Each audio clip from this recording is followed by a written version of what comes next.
this devblog, I'll be talking about the development of Mordhau, what we've been working on recently, and what our plans will be for the future leading up to release. We'll start with some of our newest additions to the game, and features that are coming soon. First off, Archery. We've been taking our time with this as we want it to feel rewarding for the archer, yet at the same time we don't want players on the receiving end to feel helpless and frustrated. One of the main points of Archery is the sway mechanic. We needed a way to keep bows from being a point and click system, but at the same time, we didn't want to take control away from the player with a random spread, so we've implemented sway into aiming a bow.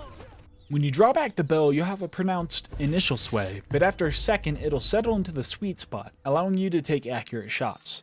Hold the bow back for too long and you'll start to shake, and after a little while longer, you'll be forced to cancel that shot. The recurve bow is a little bit more forgiving in terms of sway, and the longbow is best used for precisely hitting enemies from afar. Meanwhile, the crossbow doesn't have a timing requirement and it can be aimed indefinitely. However, you suffer from no sweet spot and a longer time between shooting. Hitting your target is the first step, but it also matters where you shoot. Armor is important. Landing headshots can be beneficial, but you can maximize your damage output by targeting weaker pieces of armor on players as well.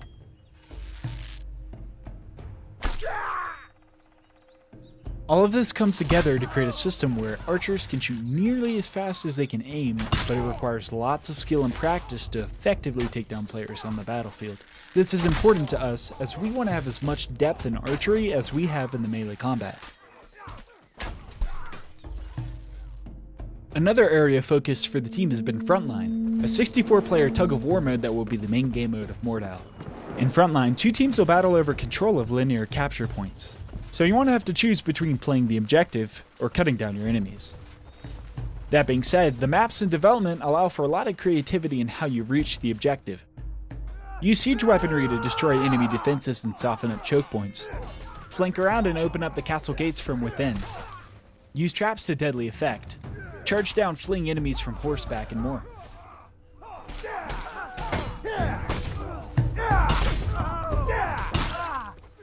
Vehicles have been added to the alpha testing, but they're still being improved, especially horse combat, which can be terrifyingly powerful. Cavalry can charge through multiple opponents, and lances can kill enemies with a single unblockable hit, but this comes at a cost. Get surrounded by your opponents, and you'll be quickly unhorsed and cut to bits.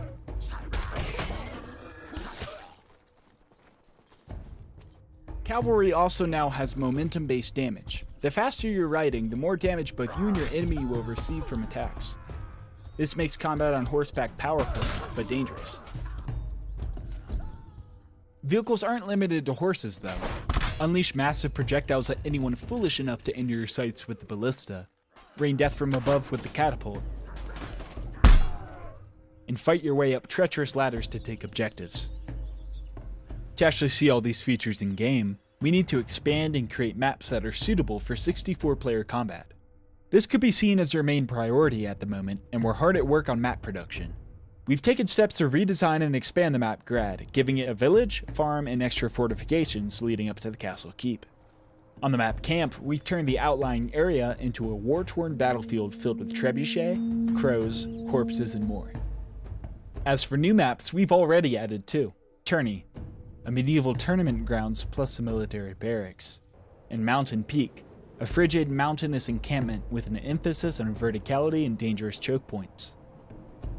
But that isn't the end of it. Work continues on other maps such as Taiga, a dense woodland map featuring a mining outpost, and Feitoria, a sprawling town and accompanying villages with narrow streets, a castle keep, and more. Adding new features and content is great, but we've been working hard to improve the foundation of the game, which is the melee combat. It's important that we get this to a fun, balanced, polished state for the release of the game, and we've done a lot to reach this goal during the closed alpha, which couldn't have been possible without the help of our testers. Mordhau offers the player an unparalleled amount of control over the angle, timing, and location of attacks. However, this can come with some unintended side effects. We've made sure to strike a balance with this that encourages normal-looking fights without taking control out of the hands of the players. In pre-alpha, we got rid of reverse attacks, and recently we've added in a mechanic to remove 360-degree spins without affecting the ability to fight multiple people surrounding you. We've also made tweaks to how weapons act against different levels of armor. While Mordhau isn't a simulator, we do like to take inspiration from reality when it works well with the gameplay.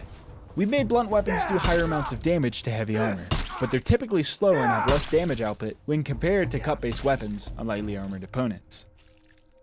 In addition to tweaking damage, blunt weapons no longer pass through enemies when you hit them, which looks a lot more believable, but also improves gameplay. These high-damaging weapons are good against singling out heavily armored opponents, but lose some of their effectiveness when faced with multiple foes. While weapon balance is critical, we've also been hard at work on improving the weight and feel of the combat. We're in the process of adding locational wounds and a more responsive flinch system when being hit. Speaking of equipment, we've added a points-based loadout system.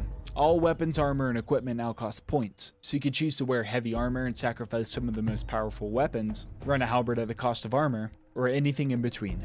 This creates a fun, balanced loadout system without limiting the player to preset classes, and allows more freedom to how you make your warrior.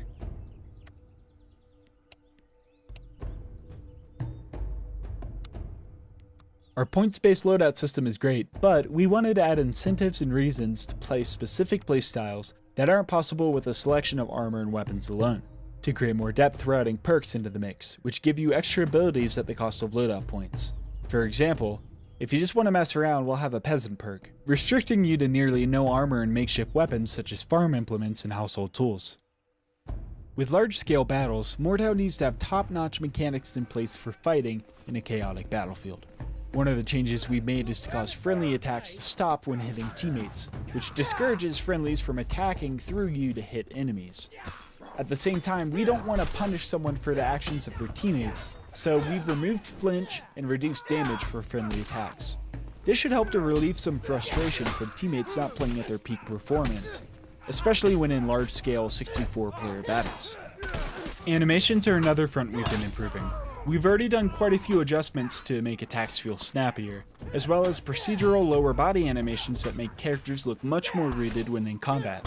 In addition to this, attacks are now active for less time, and the arc for weapon swings is being improved. These changes not only look better, but also speed up the pace of combat. Netcode hasn't been safe either. We've had general improvements, as well as a ping compensation technique that helps to make high ping more playable. Mordhau has also gotten a facelift in terms of visual quality. We've updated to a new version of Unreal Engine recently, and with that came the ability to make the game look much more cinematic and impressive. In addition to that, we've updated hit impact sounds when striking world objects, weapon-on-weapon impacts, added audio cues for gameplay elements, and more. Voice actors have been contracted, and you can expect to hear new voices in Mordhau soon. You'll be able to choose a voice preset and modify the pitch within reason. The voice you choose will give you unique taunts, as well as changing the voice of attack grunts and more, so you can fully immerse yourself in your medieval warrior. Not me! A little help here? This way! Hold your ground! You move with the grace of a drunken peasant! You ain't nothing but a dunderhead bastard son of a codpiece! You wanna try that again, Sunshine? Fucking hell, check out this legend! Give me a hand, you muppet! Other quality of life features that have been improved are HUD elements. You can now see damage done, assists, and more, as well as a satisfying kill sound. If you prefer more of a minimalist approach, don't worry. These UI elements can be toggled to suit your tastes. Our UI artist has also upgraded the armory.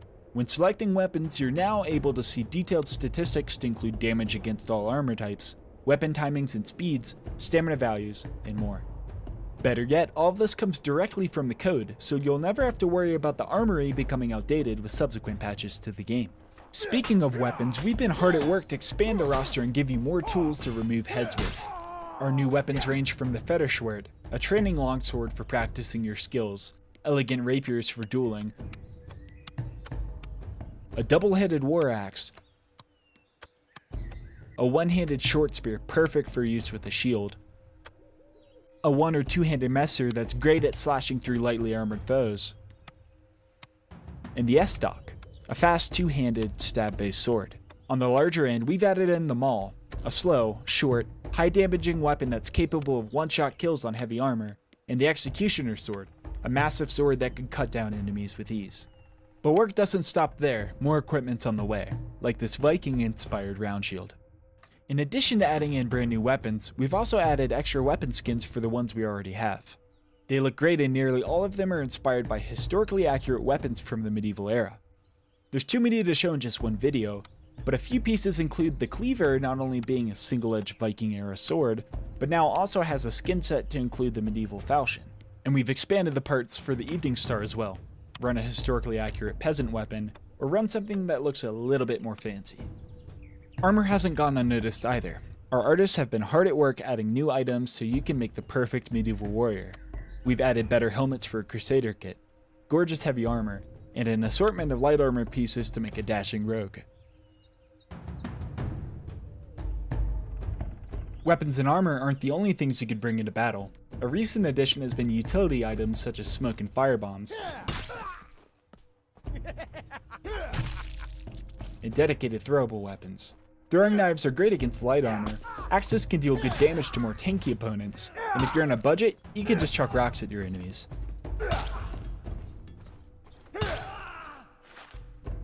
We've just added in the bear trap to the game as well, which can rip the legs off of unsuspecting opponents, or knock you to the ground and leave a nasty scar. If you're more of a support player, don't worry. We've added in the wooden mallet and the blacksmith hammer, which can be used to repair fortifications or vehicles on the battlefield. Fortifications come in the form of castle gates, boarded up passageways, and more, which can be destroyed and repaired during the course of a battle, and can allow alternate routes into objectives. We've already done quite a lot to improve and add to the game, but work still continues.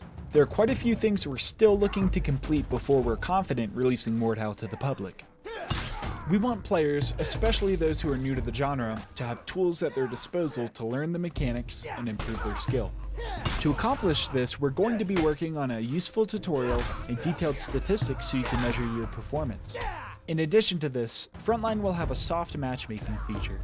This isn't designed to perfectly match up 64 players of equal skill, but more to give players a way to gradually face more challenging opponents as they master the combat of Mordhau.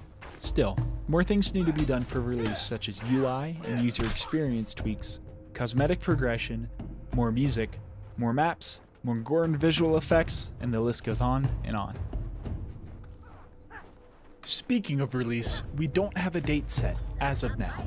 We're working as hard as we can to get Mordhau out to the public, and you can expect it sometime in early 2019. We'd love to see people enjoying our project for years to come, but this means we need to do things the right way.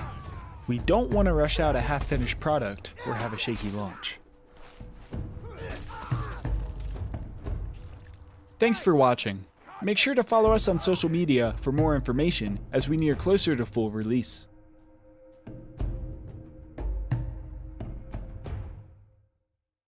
It's time to crack some skulls! Yeah!